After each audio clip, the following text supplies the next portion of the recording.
This guy just said the truth that nobody wants to talk about. Check this clip out real quick.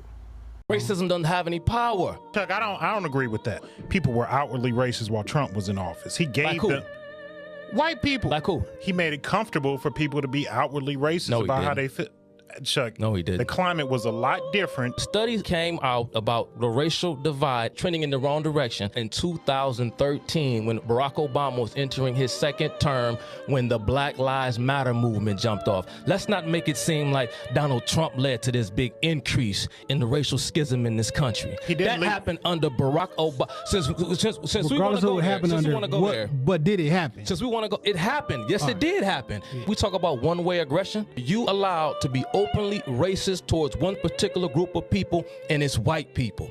Let's call a spade a spade. White dudes are pussies. White men are the issue. White men are the biggest threat to America. They are. You got analysts on MSNBC, CNN openly referring to Donald Trump and his voters as Nazis. Nowhere in popular media do you see white people saying the kinds of things that you see people saying about white people on national television, from Joy Reid, Trevor Noah, Don Lemon, over and over again. But Chuck, you don't see that anywhere else. Because you can't get on mainstream media and make light of other races doesn't mean that the racial climate is still not what it is. The reason why the racial climate is what it is because that's what critical race theory seeks to do. It seeks to polarize for the purpose of finding people who are sympathetic to your cause. And you keep on dividing one group onto itself until you create a group of disenchanted, angry, dysfunctional people that you can then use for the purpose of your liberation. That's not my words. Those are the words of Herbert Marcuse himself.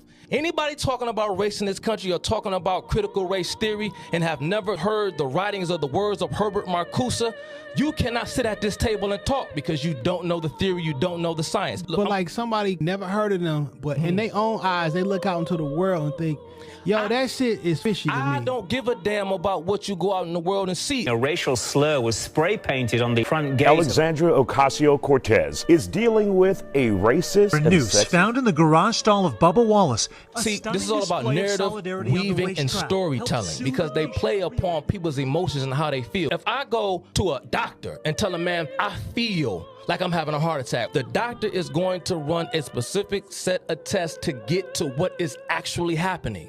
He has to know the truth. He can't do medical procedures upon me based upon what I tell him I feel. He has to know for a fact. He has to know what he's talking about. So he has to do a battery test. He has to do a test because if he does the wrong treatment to me based upon what I feel, he could kill me.